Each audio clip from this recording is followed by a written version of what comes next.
आर्य समाजी अन्य शास्त्रों की अपेक्षा वेदों को कुछ अलग ही दृष्टि से देखते हैं। उनके अनुसार वेदों में एक भी मंत्र या मंत्र तो आप छोड़ दो, शब्द भी छोड़ दो, एक अक्षर को इधर से उधर नहीं किया जा सकता है। अगर होगा तो वेद मंत्र में पता किया जा सकता है, ये संभव ही नहीं है, क्योंकि वेद मंत्र की परंपरा ही ऐसी है जो वो श्रुति परंपरा की बार बार दुहाई देते हैं कि हमारी श्रुति परंपरा इतनी स्ट्रांग है।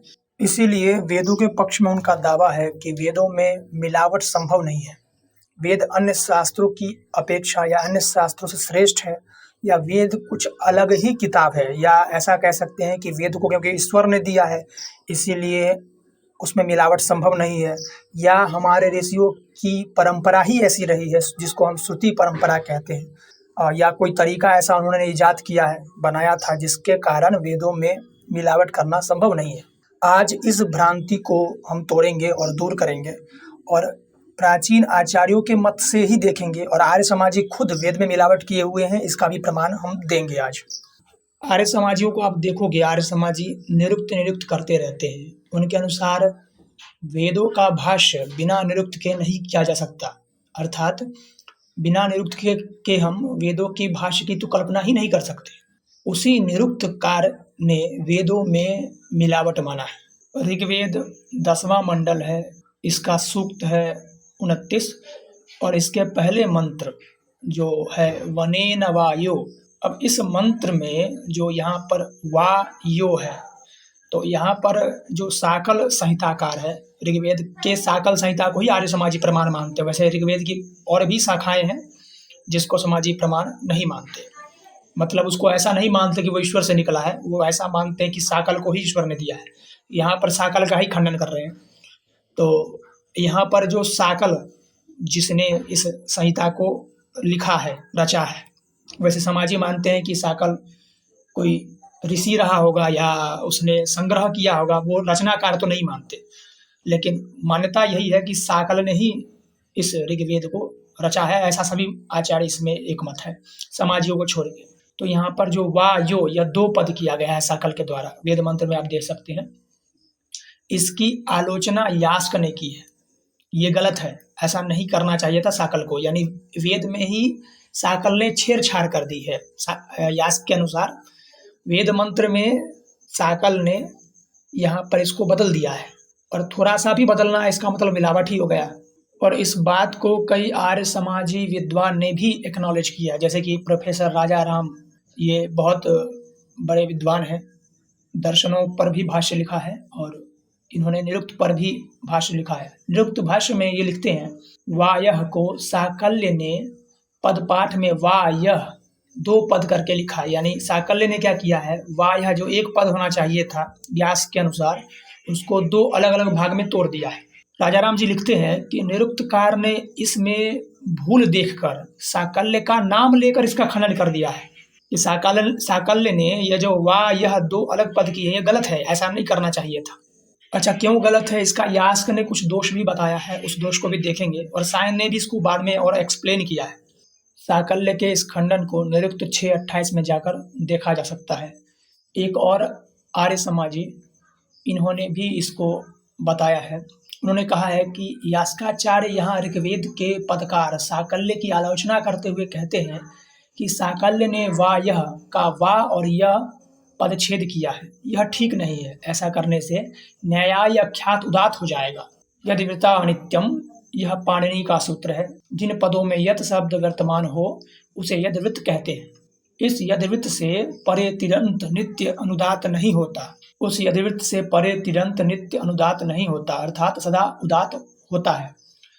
यह पदच्छेद करने से यत शब्द वर्तमान है, अतः न्यायाधि अख्यात उदात हो जाएगा, परंतु यह है अनुदात, अतः यह पदच्छेद ठीक नहीं। साकल्य के मत में दूसरा दोष यह आता है कि मंत्र का अर्थ अधूरा रहता है, मंत्र की संगति ठीक ठीक नहीं लगती, अतः यह पद छेद ही ठीक है, यह नहीं, अर्थात यह एक साथ ही ठीक है। इससे क्या होगा कि मंत्र का अर्थ ठीक ठीक लगेगा, और जो व्याकरण की इसमें बात की जा रही है उसको सायन ने एक्सप्लेन किया, उसको हम देखेंगे। और जो साकल्य ने इसको यह 2 पदों में तोड़ दिया है, यह गलत है, ऐसा नहीं करना चाहिए था। यानी यहाँ पर साकल्य ने अपने मन से वेदों के शब्दों में हेरफेर कर दिया है, मिलावट कर दी है। सायन इसी निरुक्त पर अपनी व्याख्या करते हुए लिखता है कि साकल्य ने वा या ये दो पद अलग अलग माना है। इस विभाजन को गलत क्यों माना जा रहा है, इसका निरुक्तकार कुछ कारण बता रहे हैं। ऐसा सायन कह रहा है, अगर ये दो अलग पद होते तो क्रियापद उदात्त उच्च स्वर वाला होना चाहिए था, ठीक है, जो कि नहीं है। व्याकरण के जानकारों का मानना है कि यद्वृत्त के बाद आने वाली क्रिया का निघात स्वर का नीचा होना नहीं होता है। निघात का अर्थ है स्वर का नीचा होना, यह निघात नहीं होता है, ठीक है, जो भी यद्वृत्त के बाद आता है। लेकिन यहाँ ऐसा नहीं है, इसलिए या और वा ये जो दो अलग पद किए हैं, यह ऐसा संभव नहीं है। इसीलिए सायन कहता है कि वाया यही पद ठीक है। और इसी में अंतिम वही बात जो यास्क ने दोहराई है, उसी बात को सायन कहता है। ऐसा क्यों? क्योंकि ऐसा मानने पर अर्थात अलग अलग मानने पर अर्थ अधूरा बनेगा। इस बात को सायन भी कहता है। जिस महर्षि स्वामी दयानंद के नाम पर आर्य समाजी यह दावा करते हैं कि वेदों में कोई मिलावट नहीं हुई है, उन्हीं महर्षि स्वामी दयानंद ने वेदों में अलग अलग पाठ लिख रखे हैं। मंत्र है यजुर्वेद 20-25। अब मंत्र एक ही है, लेकिन जब इसी मंत्र का ऋग्वेद भाष्य भूमिका में अर्थ करते हैं, ऋग्वेद आदि भाष्य भूमिका का एक ग्रंथ है, तो इस मंत्र में यज्ञेशम यह पाठ माना है। अच्छा, यहाँ पर यज्ञेशम कई आर्य समाजी कहते हैं कि मिसप्रिंट है। यह मिसप्रिंट नहीं है, क्योंकि यहाँ पर अर्थ भी वैसा ही है, यज्ञ करने इच्छा विशिष्टम, ठीक है, यज्ञ करने इच्छा विशिष्टम जो अर्थ किया है, यह यज्ञेश का अर्थ किया है। अगर यहाँ पर मिसप्रिंट हो जाता तो अर्थ दूसरा हो जाता, ठीक है, लेकिन इन्होंने अर्थ भी यज्ञेशम के अनुसार ही किया, इसलिए यहाँ पर कोई मिसप्रिंट नहीं है। और तुम ये दावा करते हो कि एक भी अक्षर इधर से उधर हो जाएगा तो हम पकड़ लेंगे, तो ये मिसप्रिंट हो कैसे गया और दयानंद सरस्वती से कैसे हो गया? उनसे तो नहीं होना चाहिए था, ठीक है। सामान्य लोगों से तो चलो मानो, वो तो ऋषि हैं, उनसे तो यह त्रुटि हो ही नहीं सकती। और खासकर वेदों में यदि उनसे हो सकती है तो यह मानने में तो कोई संदेह ही नहीं कि अन्य लोगों से नहीं हुई होगी। अवश्य जब उनसे हो गया तो सभी से भी हो सकती है। अच्छा, इसी मंत्र का जो यज्ञेशम पाठ माना है ऋग्वेद आदि भाष्य भूमिका में, लेकिन जब अपने यजुर्वेद भाष्य में आते हैं तो इसको माना है प्रगेशम, यानी प्र को अलग कर दिया, गेशम अलग कर दिया, जबकि दोनों ही पाठ गलत हैं। जो प्राचीन पाठ है वह है प्रगेशम। अब प्रगेशम को प्र अलग करके और गेशम अलग करके आप नहीं लिख सकते हो, यह व्याकरण के नियम के विरुद्ध है। ऐसा कोई संधि विच्छेद होता ही नहीं। और यह प्राचीन पाठ जो है यह सभी आचार्यों ने माना ही है। वट में प्रगेशम पाठ उपलब्ध है, महीधर में प्रगेशम पाठ उपलब्ध है। यहाँ तक कि आर्य समाजी अच्युतानंद सरस्वती ने भी प्रगेशम पाठ लिया है, जयदेव शर्मा ने भी प्रगेशम पाठ ही लिया है। यहाँ पर दयानंद सरस्वती से गलती हुई है, या कहे कि उन्होंने वेदों में मिलावट कर दी है। प्रगेशम की जगह उन्होंने वेद में यज्ञेशम पाठ मान लिया है। दूसरा मिलावट ऋग्वेद 1:180-9 में किया गया है। इसमें स्वामी दयानंद ने अस्पंद्रा पाठ माना है, जबकि प्राचीन सायन ने इसमें असयंद्रा यह पाठ लिया है। तो अब आर्य समाजियों को बताना चाहिए कि यह स्पंद्रा पाठ स्वामी दयानंद ने कहाँ से लिया, क्योंकि प्राचीन तो हमारे पास सायन का उपलब्ध है और सायन ने तो असयंद्रा पाठ लिया है। तो यहाँ पर भी महर्षि जी ने मिलावट कर दिया है, अपने मन से नया शब्द जोड़ दिया, उनको पता भी नहीं लगा और नया शब्द जोड़ दिया, और समाजी इसको मानते भी हैं। दूसरा मिलावट जो है वह 1:181-5 में है। यहाँ पर स्वामी जी ने मंथा यह पाठ लिया है, जबकि वास्तविक पाठ मथना यह है। तो यहाँ पर भी अक्षर भेद स्पष्ट रूप से दिखता है। तो वेदों में मिलावट नहीं हुई है यह कहना तो बेवकूफ़ी है, जबकि स्वामी दयानंद के खुद वेद भाष्य में मिलावट हुआ है, शब्दों में मिलावट हुआ है। और ये मैं आपको कुछ कुछ वेद मंत्र का बता रहा हूँ, अगर बारीकी से चेक किया जाए तो बहुत शब्दों के अर्थ बदल चुके हैं, क्योंकि शब्द बदल गए तो अर्थ बदल जाएगा, क्योंकि व्याकरण ही ऐसा है कि आप एक शब्द को इधर से उधर कर दोगे तो पूरा अर्थ बदल जाता है। तो यहाँ पर भी इन्होंने मिलावट की है। यजुर्वेद में तो पूरा एक मंत्र ही जोड़ दिया है अलग से। यजुर्वेद भाष्य के आरंभ में लिखते हैं कि इस वेद में यानी यजुर्वेद में 1975 मंत्र है, और इसी वेद के आरंभ में लिखा हुआ है कि 25वें अध्याय में 47 मंत्र है। लेकिन जब दयानंद 25वें अध्याय का भाष्य करने जाते हैं तो वहाँ पर 48वां मंत्र भी लिख देते हैं। यानी यजुर्वेद प्रारंभ में लिख रहे हैं कि मंत्र 47 ही है 25वें अध्याय में, लेकिन जब 25वां अध्याय का भाष्य करने जा रहे हैं तो वहाँ 48वां मंत्र भी लिख दे रहे हैं। अब आप देखो यहाँ पर सनो बोधि श्रुधि, यह जो मंत्र है यह नया जोड़ा गया है। आप महिधर का चेक करो, वहाँ पर इससे ठीक पहला मंत्र यानी कि 3 मंत्रों का एक समूह बनाया है और उसको 47वां मंत्र कहा है। प्राचीन सभी में है, चौकम्बा वाले ने भी 3 मंत्रों का एक समूह बना करके 47वां मंत्र कहा है और ऐसा सभी जगह है। लेकिन स्वामी दयानंद यहाँ पर 2 मंत्र का समूह बनाते हैं और एक अलग से मंत्र समूह बना करके 48वां मंत्र भी जोड़ देते हैं, जबकि इस 25वें अध्याय में यह मंत्र है ही नहीं। अब प्रश्न ये उठता है कि जब ये मंत्र नहीं है तो कहाँ से नया मंत्र ये सनो बोधि श्रुधि वाला ले आया। अब आप इसको समझिए, यहाँ पर जो 47वां मंत्र है तम त्वा सोचेष्ठ, यह मंत्र जो है यह 47वां है, यानी सभी प्राचीन संस्करण में यह 47वां मंत्र ही है। इस मंत्र को उठा करके 48वें मंत्र के समूह में स्वामी दयानंद ने डाल दिया। लेकिन आप जब इसमें 47वें में से इसको अलग कर दोगे तो एक ही मंत्र बचेगा।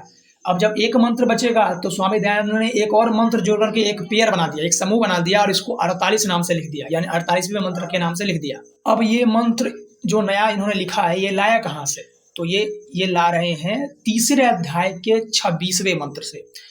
वहां से क्यों ला रहे हैं? क्योंकि वहां पर जो मंत्र आ रहा है वह 47वें मंत्र के पहले लाइन का जो मंत्र है वह सेम मिलता है, तो दूसरा वहां से इन्होंने कॉपी करके 48वें में फिट कर दिया, जो कि ऐसा नहीं किया जा सकता है। और समाजी कहते हैं कि वेद में मिलावट नहीं हो सकती है, यानी कि आप ऐसा नहीं कर सकते कि वेद में कहीं कोई एक मंत्र या एक शब्द मिल रहा है तो कहीं से उठा के कोई भी मंत्र आके घुसेड़ दो आप, ये तो गलत है। ये तो सीधा सीधा एक मंत्र ही मिलावट है। और यहाँ पर एक नया मंत्र 2रे अध्याय से जोड़ करके दयानंद सरस्वती ने गलत किया है। इस बात को पंडित युधिष्ठिर मीमांसक भी मानते हैं, उन्होंने अपनी पुस्तक में इस बात का उल्लेख किया है और दयानंद विशेषांक में आप इसको जाकर के पढ़ सकते हो, उन्होंने इसमें स्पष्ट लिखा हुआ है। यहाँ यह विचारणीय है कि ऋषि दयानंद ने यजुर्वेद भाष्य के प्रारंभ में 25वें अध्याय में 47 संख्या लिख रखी है और पूर्ण योग 1975 लिखा है, उसे शुद्ध माने या भाष्य के अनुसार 48 मंत्र मान करके 1976 मंत्र को स्वीकार करें। क्योंकि आप कह रहे हो कि मंत्र 1975 है, लेकिन जब हम मंत्र को गिन रहे हैं तो 1976 हो जा रहा है, तो ये एक मंत्र आप एक्स्ट्रा जो जोड़ रहे हो उसको माने या ना माने। अब आगे लिखते हैं कि यदि परंपरा अनुसार 47वें मंत्र में अग्ने तनो यह इस मंत्र में 3 द्विपदाएं मानी जाए तो 56 अक्षर पूरे हो जाते हैं। इससे विदित होता है कि जब छंदो निर्देश के लिए मंत्र की अक्षरों की गणना की गई थी तब 47वें मंत्र में उपयुक्त 3 द्विपदाओं का पाठ स्वीकार किया था। चौथी द्विपदा को जोड़कर 2 मंत्र बनाने का सक्रिय छंद का निर्देश अशुद्ध हो जाता है। यानी यहाँ पर युधिष्ठिर मीमांसक कुछ छंद की दृष्टि से अशुद्धि बता रहे हैं। इसी प्रकार ऋग्वेद 10:85-44 में इस मंत्र में भी स्वामी दयानंद ने देवरी कामा यह पाठ माना है, जबकि जो वास्तविक पाठ है जिसको आचार्य सायन ने लिया है वह देव कामा है। तो आर्य समाजियों का यह दावा बिल्कुल ही खोखला है कि वेदों में मिलावट नहीं हुई है, जबकि स्वामी दयानंद के ही वेद भाष्यों में उन्होंने बहुत जगह वेद के शब्द बदल दिए हैं, उसके अर्थों को भी शब्दों के अनुसार बदल दिया है। तो इससे क्या सिद्ध होता है कि वेद में मिलावट हो सकती है और वेद में मिलावट हुआ भी है, और यास्क से लेकर के बाद के अर्वाचीन आचार्यों ने भी उसमें मिलावट की है और मिलावट को पकड़ा भी नहीं जा सकता। यदि ऐसा होता कि वेद में कुछ एक शब्द इधर से उधर हो जाए और व्यक्ति को ज्ञात हो जाता है तो स्वामी दयानंद को खुद ही इस बात का ज्ञान हो जाना चाहिए था, लेकिन उन्होंने बहुत जगह जो है प्राचीन पाठ उससे अलग पाठ अपना रखा है और इस पर खुद पंडित युधिष्ठिर मीमांसक ने चिंता जताई है कि यह ठीक नहीं है।